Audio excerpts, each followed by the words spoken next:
The whistle came before the light. It stretched itself across Clover Fork Hollow in a way that immediately felt wrong. Longer than it should have been, thinner, drawn out until it lost the sharp authority people were accustomed to obeying without thought. It carried farther than usual, sliding downhill through the hollow the way cold air settled at night, pooling where the land dipped lowest. It reached the company store before the sun cleared the ridge, before frost loosened its grip on porch boards, before anyone had time to decide whether they were fully awake or merely following the body's learned habit of rising when summoned. It was Monday, March 12, 1962. The calendar behind the counter still read February. The page curled and yellowed at the corners. No one had bothered to tear it down. In this part of Harlan County, official dates mattered less than shift changes, paydays, and the steady grammar imposed by the mind. Time here was measured by sound, and this sound did not belong. It was not the familiar 6 o'clock signal that reached men even in sleep, not the sharp warning blast that sent children scattering from the tracks that ran along the creek. This whistle lingered, sustained longer than necessary, almost hesitant, as though the hand that pulled it had paused and then completed the motion out of obligation rather than urgency. When it finally stopped, it left the hollow suspended in an unfamiliar quiet, the usual atmosphere, cold dust embedded in wood and fabric, damp timber, last night's wood smoke, hanging heavier than it should have, unsettled. Inside the company store, Caleb Whitaker stopped counting. His pencil hovered above the ledger, its point pressed hard enough to carve a faint groove into the paper where his hand had stalled. The book lay open on the counter, wide and worn, its spine softened by decades of use, by forearms leaned into it while men waited, talked, calculated what could be put off until the next pay envelope. Caleb had been halfway down a column when the whistle reached him, the numbers blurring together in a way they had not since childhood, when he had learned arithmetic by watching his father's hand move steadily across the page. From a back room came the restrained sounds of morning. The kettle settled onto the stove. A chair leg scraped once against the floor.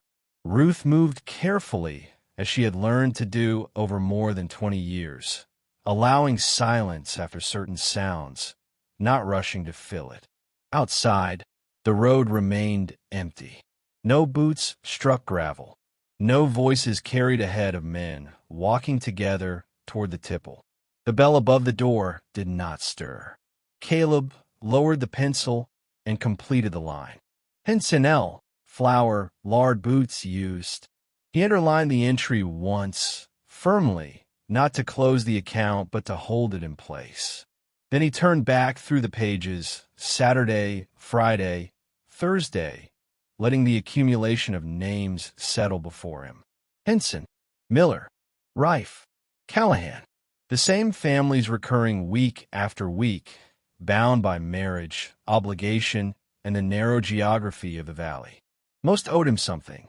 Most always had. The ledger functioned less as a balance sheet than as a record of trust and how long it could be sustained. The store stood where the gravel road bent sharply and Clover Fork Creek slipped beneath a timber bridge darkened by floodwater and coal residue. It occupied the only stretch of level ground sufficient for a building of consequence. Caleb's father had opened it in 1937, during an expansion when the mine ran 3 shifts and company men still spoke in terms that implied permanence. Caleb had grown up behind the counter, his height measured against notches in the same doorframe that once marked feed sacks and flour deliveries.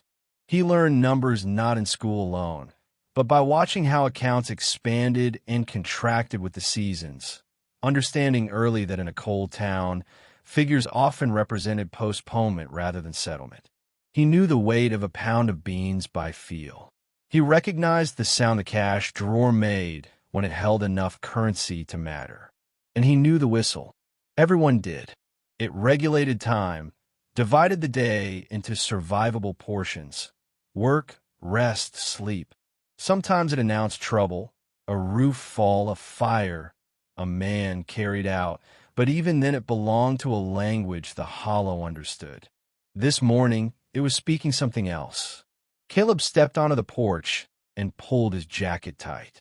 Frost slicked the boards, the railing polished smooth by decades of miners leaning there while waiting for the door to open.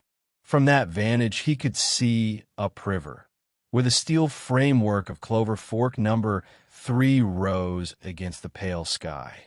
The conveyor system stood still. No steam lifted from the preparation plant. The whistle tower was empty now, reduced from instrument to unanswered question. Down the hollow, a dog barked once and then fell silent. Smoke rose from a scattering of chimneys along the slope, thinner than it should have been at that hour. Caleb counted them without conscious effort.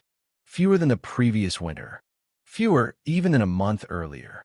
Some houses remained dark despite the cold, windows bare where curtains had once hung. Families had been leaving for years, north toward Dayton and Akron, west into Indiana, as far as Detroit if they had the means, drawn by factory work and wages not consumed by rent, scrip, and deductions few could fully explain. Those who stayed waited for inspections, contracts, and rumors of deeper seams. Most people waited. When Caleb returned inside, the coffee was ready. Ruth poured without asking and set the mug where his hand would find it by habit. She sat across from him at the small table by the window, folding her hands, her gaze resting beyond the ledger, as though it might speak if left undisturbed. "That was the whistle," she said. It was not a question. He nodded. "Didn't sound right." She hesitated, then spoke. "They're saying the mine's closing. For good."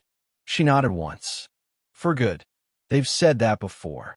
"Yes," she said, "but not like this." Caleb drank. The coffee was bitter, grounding. He thought of the men who would come in soon, of the way they signed their names, or marked an X on the page, trusting him to remember what they could not yet pay. Credit in the hollow was not commerce alone.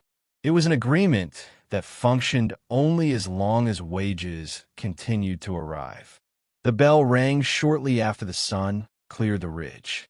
Old Mr. Callahan entered, hat in hand, his eyes tired in a way that had little to do with age. Caleb greeted him as usual, rang up tobacco and flour, wrote the purchase down when Callahan asked him to. Outside, the whistle did not sound again. And somewhere upriver, beyond the bend in the creek, the mine waited, already emptying the hollow of its future, one unspoken hour at a time.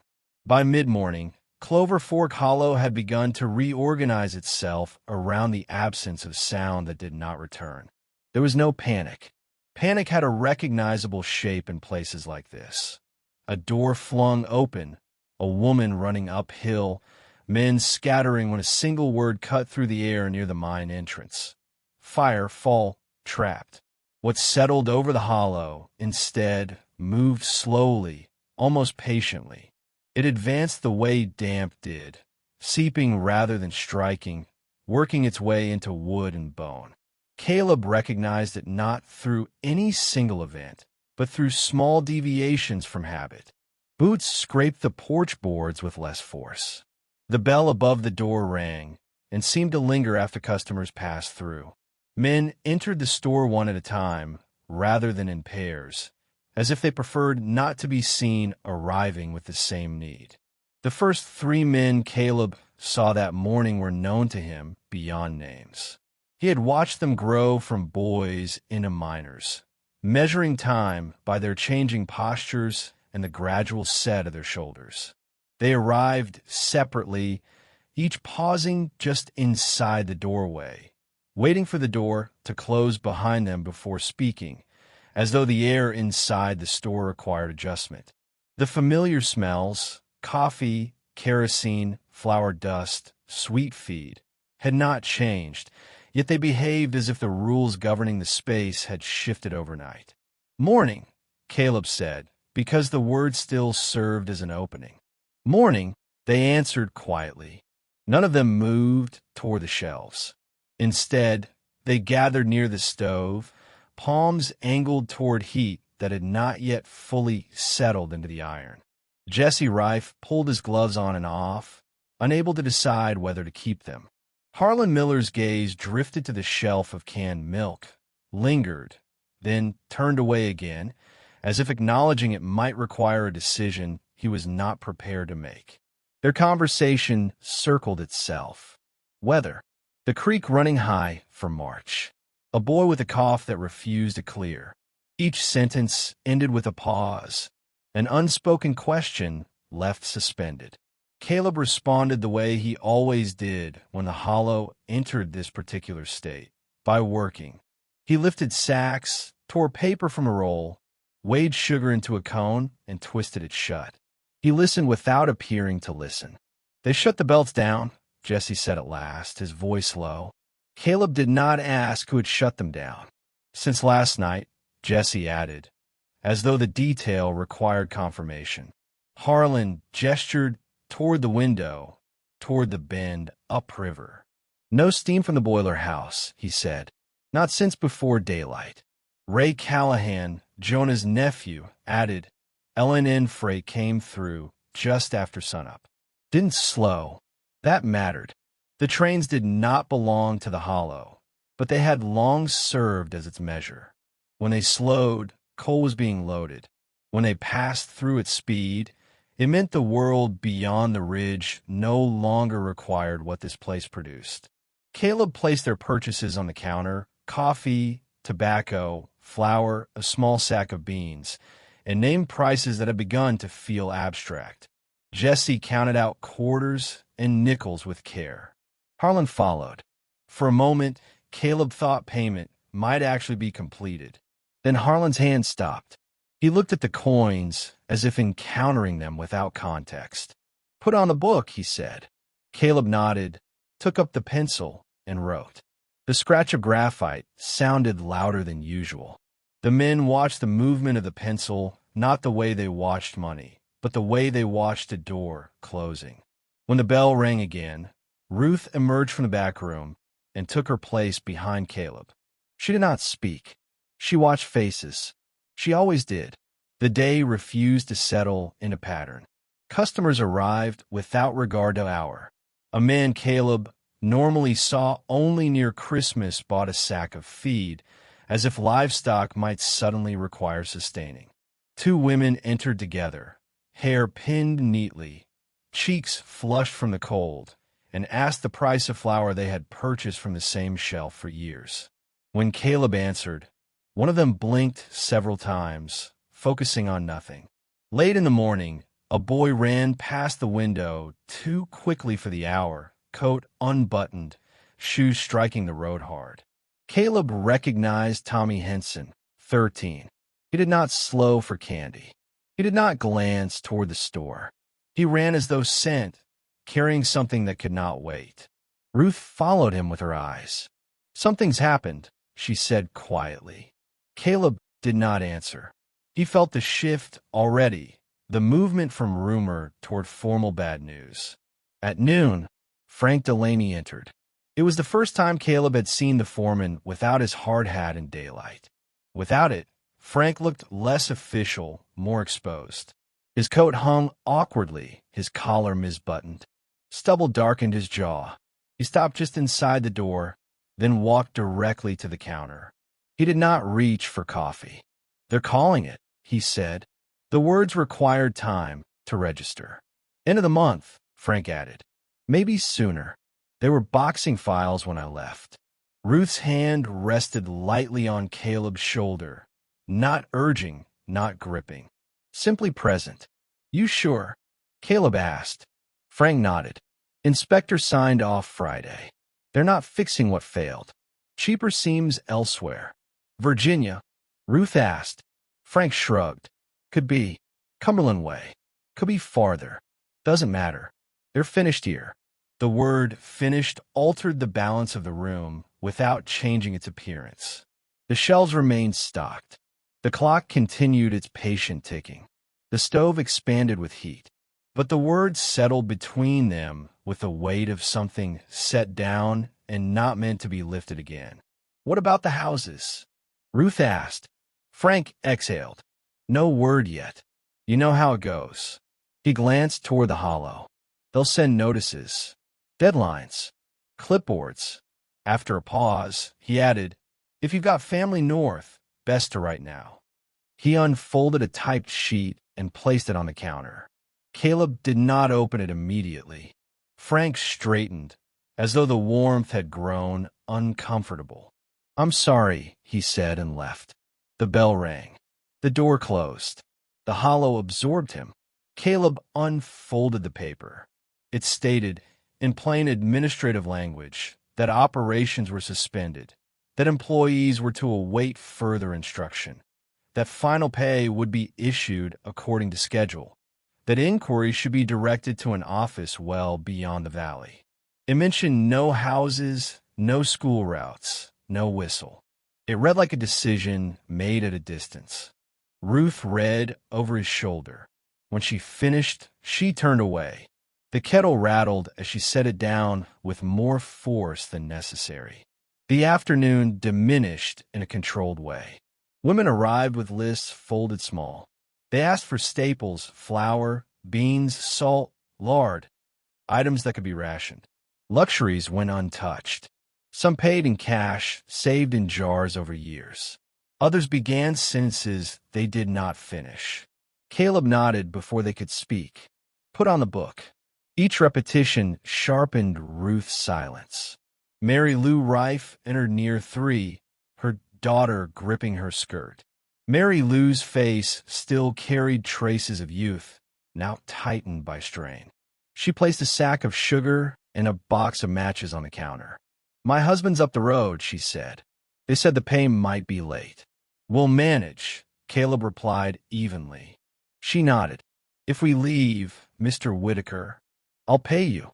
"I know," he said, meaning only that he understood. After she left, the store stood quiet for nearly an hour.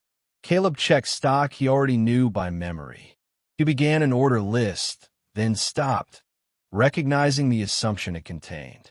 Near dusk, a train horn sounded down the valley, moving toward Corbin without slowing. Caleb stepped onto the porch and watched the light fade. The tipple looked less like a workplace now than a frame left behind. That evening, the lamp cast a narrow circle across the counter.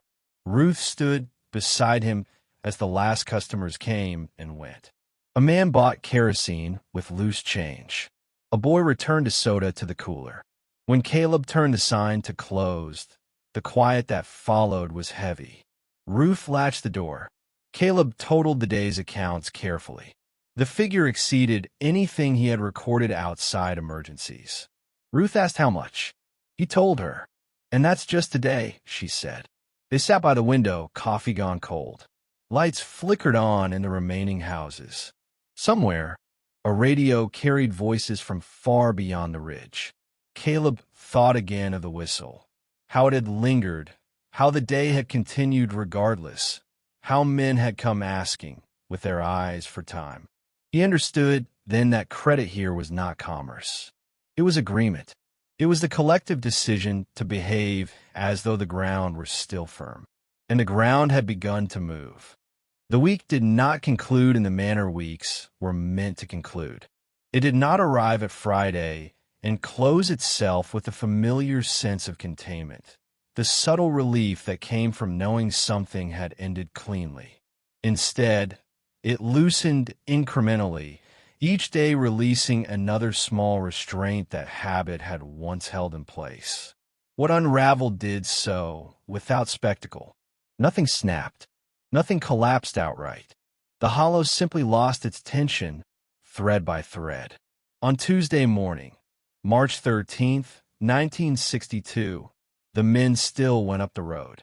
They did it without conversation and without meeting one another's eyes, as though acknowledging the act might interfere with its continuation. Lunch buckets swung at their sides, lighter than usual, filled more with routine than with food. Some walked. Others rode in the backs of trucks whose engines sounded too loud in the diminished morning traffic. Caleb watched from the porch as they passed, boots striking gravel, faces set forward, no one turning toward the counter where they had stood the day before. By noon, they were coming back. They returned more slowly, shoulders lowered, boots muddied without purpose. There was no cold dust on their clothes.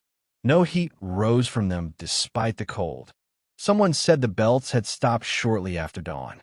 Another said the power to the preparation plant had been cut entirely. By mid-afternoon, a typed notice had been nailed unevenly to the office door near the mine, lacking letterhead, lacking signature, the paper already curling at the edges. Operations suspended.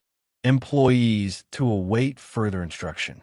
Final pay to be issued per schedule. The notice did not mention Clover Fork Hollow. It made no reference to families, houses, or the school bus that continued its route by sheer force of routine. It did not mention the whistle. Someone tore it down before evening. The office remained locked. Wednesday brought the first company truck. It moved slowly along the road, its white paint dulled by years of coal dust, the company name faint on the door. Two men rode in the cab, neither from the hollow. They carried clipboards and envelopes and kept their hats on when they stepped down. They stopped at houses without pattern, knocking once, sometimes twice, sometimes not at all. When no one answered, envelopes were wedged into door frames. The information traveled faster than the truck. Rent would remain due. Utility service would be discontinued according to schedules printed inside the envelopes. The houses, as everyone understood but rarely stated, remained company property whether the mine operated or not. The hollow contracted around that knowledge. By Thursday, the store no longer observed any rhythm. At times the bell did not ring for hours. Then it rang repeatedly, the door barely closing between customers. Caleb stopped attempting prediction. Men he had not seen for months arrived to buy feed they no longer needed.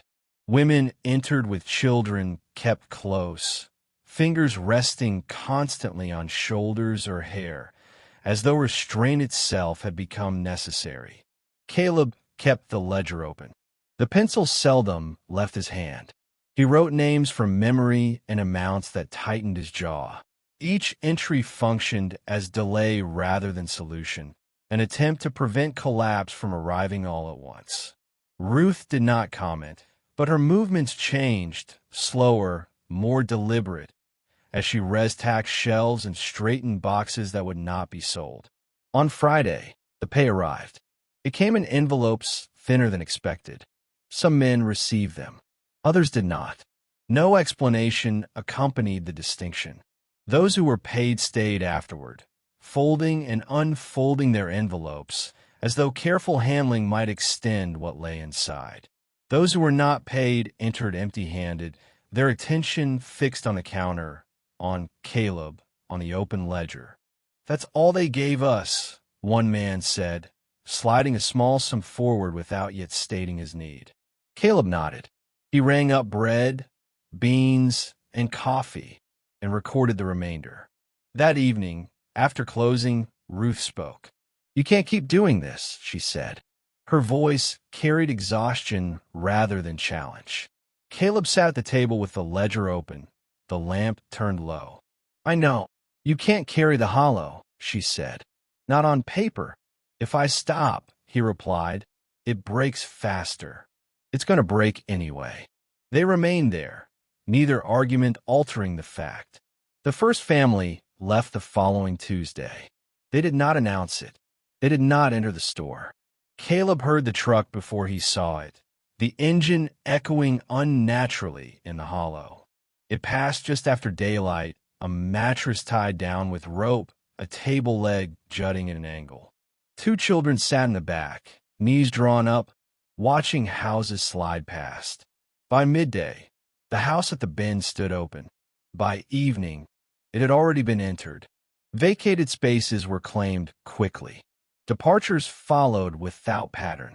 Some families waited for letters from Ohio or Indiana from money sent by relatives already gone. Others left abruptly, loading what they could in an afternoon, unwilling to let delay increase the burden. The school bus continued its route, stopping at houses where no one emerged, the driver pausing longer each day before moving on. The store became less a place of exchange than of record. Frank Delaney returned one afternoon the following week. He set his hard hat on the counter beside the register. "They want me to clear the office," he said. "Lock it. You heading out?" Caleb asked. "North," Frank replied. "My brother says there's work." He paid in cash. He did not use credit. When he left, the hard hat remained where he had set it. The realization arrived without emphasis. Caleb was adding figures when he reached the end of one page, then another. The totals no longer suggested any conclusion that included settlement. He recalculated anyway. Even with full repayment, which he recognized as unlikely, the balance could not be met. Supplier calls had already begun, polite but firm. That night, he and Ruth sat together until the lamp dimmed. No disagreement remained. The following morning, Caleb wrote cash only on a piece of cardboard and fixed it beside the register. The letters were careful, exact. The first woman to read it did so twice. She looked at Caleb, then Ruth, then the sign again. She nodded once and left. Others followed. The bell rang less frequently after that. By week's end, the ledger stayed closed. The store grew quiet in a way that offered no rest. Outside, trucks arrived to dismantle the mine itself. Conveyor sections were removed and hauled away, steel leaving the valley in loads that clattered as they passed. The whistle tower stood unused. One afternoon, Caleb locked the door early and stood on the porch as dust settled where men had once gathered. The hollow no longer echoed. It absorbed. He understood then that the mine had not only removed coal. It had removed time. It had pulled the future forward and consumed it, leaving behind people negotiating quietly over what had already passed. Spring entered Clover Fork Hollow without pause or permission. It arrived as it always had. Redbud trees opened along the creek banks. Grass pushed through thin places in yards where nothing had been planted in years. The hills surrounding the hollow turned green with a speed that felt almost improper, as though the land were continuing a conversation no one else remained to hear. Caleb noticed the change first in the mornings, unlocking the store by habit even after the bell had ceased to serve any purpose. The air was different, cleaner, lighter. Coal dust that had once settled into window sills, lungs, and the cuffs of trousers was lifting now, rinsed away by rain and weeks of stillness, as if the hollow were slowly erasing the evidence of what it had been asked to endure. On some days, someone still came in. A man passing through asked which road led back to the highway. A woman who had left weeks earlier returned quietly to retrieve a dish forgotten in a cupboard, a photograph left in a drawer. Their voices remained low. Their movements were restrained, careful, as though the space itself required discretion. Caleb sold what little remained on the shelves. He did not open the ledger. Nothing left could be measured that way. The company houses emptied unevenly. A few families stayed long after the envelopes had been delivered, long after electric service was cut and extension cords began running from porch to porch. They waited for replies to letters sent north. They waited for money orders from relatives already gone. They waited because leaving carried its own weight, and staying, though increasingly untenable, still offered familiarity. Eventually, they also departed. Doors were left unlocked. Curtains faded, then tore loose in the sun. No one came to inspect the properties. The company no longer required them. Ruth began packing in the afternoons. She did not begin with everything, only with what mattered. Dishes were wrapped in old newspapers. Clothes were folded into boxes softened by years of reuse. She worked deliberately, without haste, as though carrying out a task anticipated long before it became necessary. The newspapers she used reported events beyond the ridge, orbital flights, legislative debates, distant tensions, names of cities that had never belonged to this valley. Caleb watched from behind the counter, neither interrupting nor assisting, aware that each box represented a decision already reached without discussion. The store closed on a Thursday. Caleb swept the floor carefully, drawing dust toward the door the way he had since adolescence, the broom worn to the shape of his hands. He wiped the counter. He counted the contents of the till one final time. The amount was exact and insufficient. He made no projections. He left the ledger open on the counter, not as sentiment, but because it belonged to the building itself. Names pressed in a paper. Obligations that had once rested on wages. Trust that functioned only while work remained. Before locking the door, he stepped onto the porch. Upriver, the whistle tower was gone. It had been dismantled without ceremony and hauled away in sections on flatbed trucks that did not slow. Only the concrete footings remained, pale against the soil, exposed and purposeless. The silence that followed had not arrived all at once. It had accumulated gradually, layer by layer, until it no longer felt temporary. The hollow had shifted into a different register and abandoned the previous one entirely. On the morning they left, the sky hung low and overcast. Ruth waited in the truck with the engine running, boxes secure behind the seat. Caleb stood on the porch a moment longer, looking down the road as though the bend might offer something in return. He took in the store's position at the curve, the bridge where the creek passed beneath, the way the hills closed in and opened again. No neighbor stood watching. No child followed alongside. When he turned the key in the lock, the sound registered as excessive in the quiet. They drove out slowly, the truck carrying what remained of a life shaped by coal, credit, and delay. At the ridge, Caleb stopped and looked back. The hollow lay below, green, still, intact in a way that no longer included them. Years later, when asked where he was from, Caleb named the county rather than the hollow. Some places did not persist under direct reference. They survived only in those who carried them away, in habits formed early and never fully shed, in the understanding that silence could hold more force than sound. And in the hills of eastern Kentucky, where the ground had yielded coal and then its people, the quiet endured, retaining the trace of a whistle that had sounded once beyond necessity, and of a store that kept account until there was nothing left that could be counted. If you found this story meaningful, please take a moment to like the video. It helps these often forgotten stories find the audience they deserve. Subscribe to Ordinary Lives, Extraordinary Times to stay connected to stories of everyday people who lived through moments that shaped history. Each life mattered. Each story deserves to be remembered. We'd love to hear from you as well. Let us know in the comments where you're watching from. This community stretches across places, generations, and personal histories, brought together by a shared respect for the past. Thank you for being here, and thank you for helping keep these stories alive.